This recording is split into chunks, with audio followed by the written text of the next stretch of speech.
السلام عليكم في قناتكم عالم فاطمه التطيري. اليوم راني جيت وجبت لكم معايا وصفه نحبوها احنا كامل الجزائريين. اليوم راح نديروا مع بعضنا المبرجع.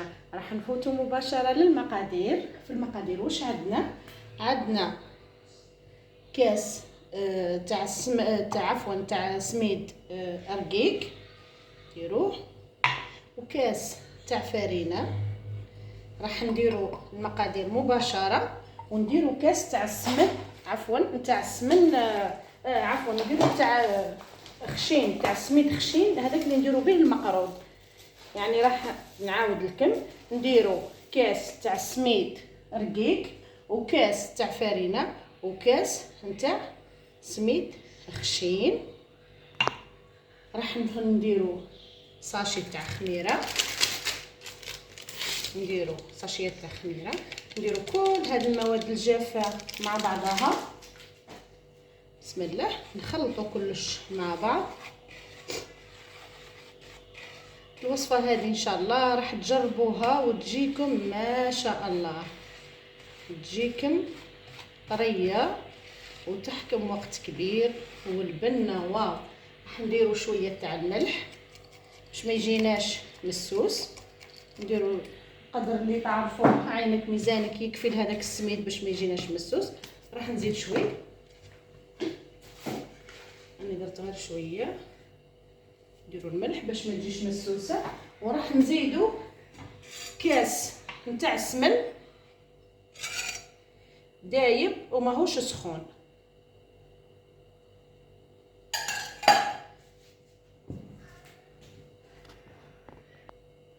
نديروا كاس تاع سمن. بسم الله،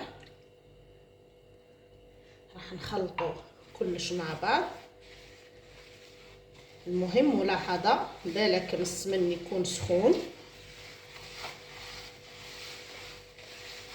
شوف تبست مليح. راح نزيدوا لها كاس تحليب، نديروا لها كاس تحليب. هنا على بالي ممكن تقولوا الحليب جا ياسر، راح نخلوها ومن بعد راح تشوفوا كيفاش راح تشرب هذاك الحليب كامل وتصبح عجينه متماسكه في بعضها. خلطوا غير بصباعنا هكا. شوفوا وانا نخلط فيها هي بدات تشرب. راح نخليها ترتاح، لازمها ترتاح باش تتجانس كل في بعضها. ونعاودوا نفوتوا للمرحله الثانيه، مرحله كيفاش نخدموا التمر تاعنا.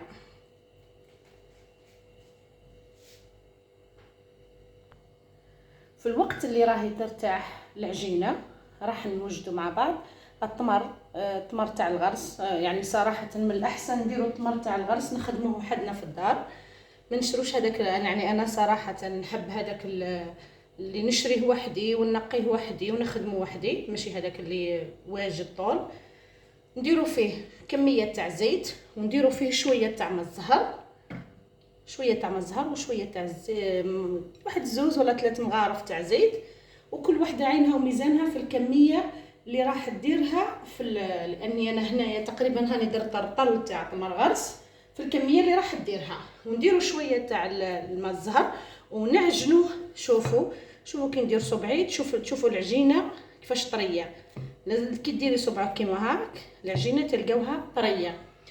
راح نديروا له كما قلت لكم ماء الزهر والزيت ونعجنوه مليح مليح مليح. اكدوا لي على هذه الخطوه، لانه الا ما خدمناش هذاك التمر تاعنا كي نجو باش نقصوا الحبه تبقى لنا. مثلا انا تعمدت خليت هذه باش نوريكم، نخلوا هذه كيما هكا كي نجو نقصوا الحبه ما تتقصلناش مليح، تولي هذا يحكمنا.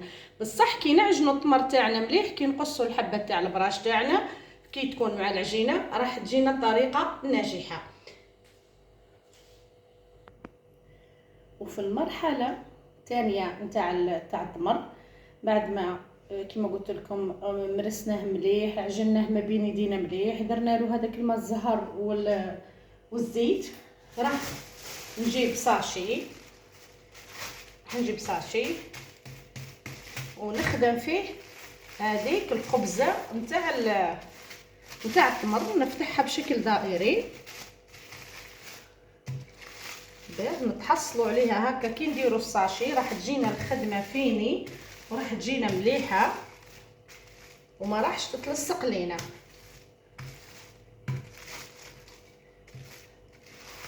هذا هو الشكل، نديروه دائري باش نعاودو نحطوه على ديك العجينه تاع البراج. اذا هذا هو، شوفوا كيفاه تجينا ليس، تجينا ما شاء الله. راح نحطها بجهه وراح نعاود نجيب العجينه نتاع البراج نعاودو نشكلوها في المرحله الاخيره تاعها. هذه العجينه بعد ما خليناها ارتاحت، شوفوا كيفاش دركا ولات. نعاودو برك نعجنوها غير بصباعنا، ما نعجنوش ما ندلكوش، نخلطو غير بصباعنا. راح نقسموها، شوفوا كيفاش تخدمت في بعضها مليح. راح نقسموها على قسمين متساويين باش تخرج لنا، باش تجينا جهه رقيقه وجهه خشينه. هاد المقادير اللي عطيتهم لكم تقدروا ديروهم تجربوا بهم، ما راحش يطلعوا كميه كبيره ياسر. يعني اللي تحب دير التجربه الاولى تاع البراج وان شاء الله تنجح لها، واكيد باذنه تعالى كي تتبعي المقادير هادو راح تنجح لك 100%. الكميه هذه ما راحش تقطع لنا ياسر لانه كميه شغل تقدروا تجربوا بها. انا درتها برك في البيت نتاعي. راح نقسم العجينه على مولفه في المحل. صراحه كي نخدم البراج العجينه تاعي هذه نوزنها وهذه نوزنها باش يجوني الطبقات قد متساويين، ونحطها ونخدمها من بعد. دوك تشوفوا المرحله اللي كيفاش راح نخدمها فيها ونسويها مليح. نوزنها القطعتين في كي نقسم العجينه، نوزن هذه ونوزن هذه، نطلعهم قد. بسم الله. راح نفتحوا العجينه تاعنا، نحاولوا نديروها متساويه مليح.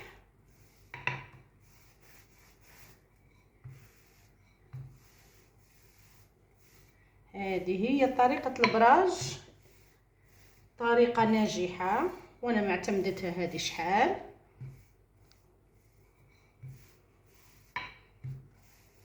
تبقى في طريقه كيفاش نرقوهم ولا نخشنوهم ولا نديروهم مربعات معينات، كل واحد والاختيار في لانه كما انا ما نحبش يكونوا معمرين بزاف، ولكن احيانا طلبات يجوا يقول لك ديري لي فيهم التمر، يحبوا كميه لبس بها تاع التمر. انا نحب البراج يكونوا رقاق شويه، يكونوا خشان، كل واحد وكيفاش. راح نجيبو هذاك التمر اللي كنا خدمناه. انا ديما نحب نقيس باش ما تجينيش كبيره بزاف. هذه نقص منها شويه انه جاتني كبيره بزاف. راح نحطو هذاك التمر، راح نحطو هذيك الطبقه نتاع التمر. اذا جاتكم زايده ياسر معليش تقدروا تنقصوا فيها. هاي انا جاتني زايده ياسر، ما تخلوهش قد مع الحواف، خلوها شوي باش ما يتحرق لناش. من بعد كي نولوا نحمروا فيه نعاودوا نقصوا كميه قليله ولا نقصوا الكميه اللي راح نقصوها.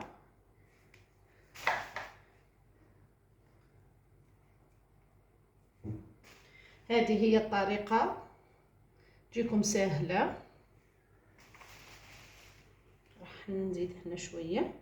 العجينه كي تكون طريه، الحشوه نتاع البراج اللي هي تمر تاع الغرس تقدروا تتحكموا فيها عادي. راح نحطوا طبقه ثانيه. الطبقه الثانيه نحاول اني ندير كيما هاك، نحاول اني كل كيفاش نديرها كامل على السطح، ومن بعدين باش نعاودوا نخدموها قد. هذه هي طريقه. شوفوا كيفاش وزعنا هذيك العجينه. انا يعني صراحه الفيديو هذا تاع اليوم درته للمبتدئات اللي خاصه اللي كانوا لي فان تاوعي، اللي كانوا المتتبعين تاوعي، اللي كانوا يطلبوا مني باش ندير لهم طريقه. كاين اللي شافها في المحل وقالوا لي ديريها لنا باش يبقوا حافظين الوصفه ديما عندهم. انا مولفه صراحه نخدم بالكونتيتي الكبيره، يعني ما راحش تدي معايا وقت كبير اني باش نساوي نهز العجينه بالكميه اللي نحب ونخدم. الطريقه المقايير، هذه المقادير اللي عطيتها لكم للمبتدئات باش يجربوا الوصفه الاول مره. نحاولوا كامل كيما تقول ماما ربي يذكرها على خير، لازم نرقعوها مليح مليح ونطلعوها مساويه مليح مليح. شوفوا دركا هنايا وحنا نخدموا نديروا لها كيما هكا باش تجي هذيك الحواف هذوك يجوا مخدومين وتجينا نخرجوا باكبر كميه، تجينا كامل مساويه.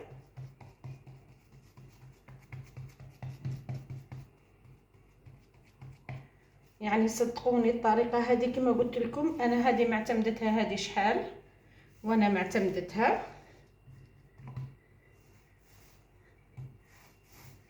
هذه الطريقه نديروها باش العجينه تتساوى كل في بعضها وتجينا ملسه. كما تقدروا ديروا الساشي كما هاك وتخدموا به، يعني حتى هذه طريقه تصلح. نخدموا الساشي مليح كما هاك ونقدروا نخدموا به البراش تاعنا. قلت لكم انا اليوم هذه الطريقه درتها للمبتدئات والناس اللي كانت تطلب مني ديما. يعني كاين اللي صح يعني تاخرت في الفيديو، عندهم شحال قالوا لي ديريه، بصح معليش الفيديو راح يبقى. شوفوا كيفاش في اقل من دقيقه كيفاش تطلع لنا الخبزه تاعنا نتاع البراج. خدموها بيان في الوقت هذا اللي حنا نخدموا في العجينه هذه، نكون سخنت الطاوه تاعي ولا الطاجين اللي راح نخدم فيه البراج. حاولوا انكم الطاجين اللي راح تخدموا فيه البراج ما يكونش مثلا يلصق. ولا بسم الله راح نبدا. نحاولوا شوفوا البنات ديما حاولوا ارواحوا الحواشي كما هكا، ها باش نقول كما قلت لكم نحاولوا نجيبوا اقل كي تقطعوا عاودوا رجعوا عفوا.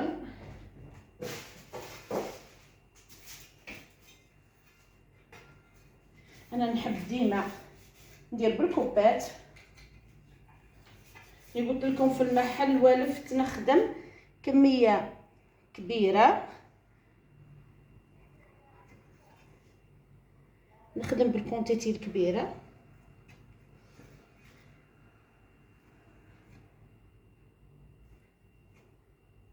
الكوبات راح تقص ليا يقص مليح ومتساوي.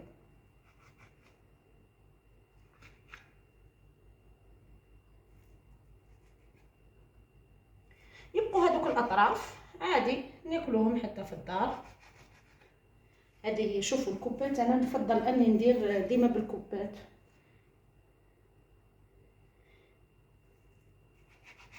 باش حتى التمر هذاك كما قلت لكم قبيله. هذيك الملاحظه اكدوا لي عليها مليح مليح نتاع التمر باش ما يقعد لكمش فيه هذاك اللي يجي لداخل. هي هذيك راها من يعني ديك الصفوريه اللي تجي في التمر راها من الجوده تاعو. وإلا عندكم الموس ماضي تاني معليش نخدمو بالموس ماضي. قلت لكم هذه يعني انا صراحه راح نديرها للدار، يعني ما راحش يكون لي فيها الميزان قد نتاع الحبات صغيره ولا كبيره، ما راحش نحرص عليها.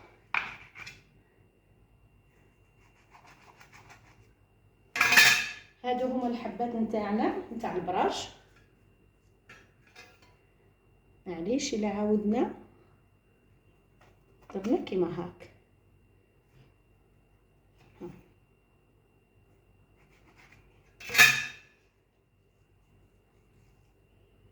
هاي الحبه تاعنا تاع البراش شوفوا كيفاه جات.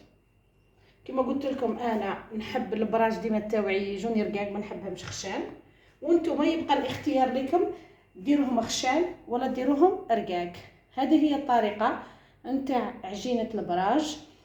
دوكا راح نطيبها وبعدين نشوفوها في صحن التقديم.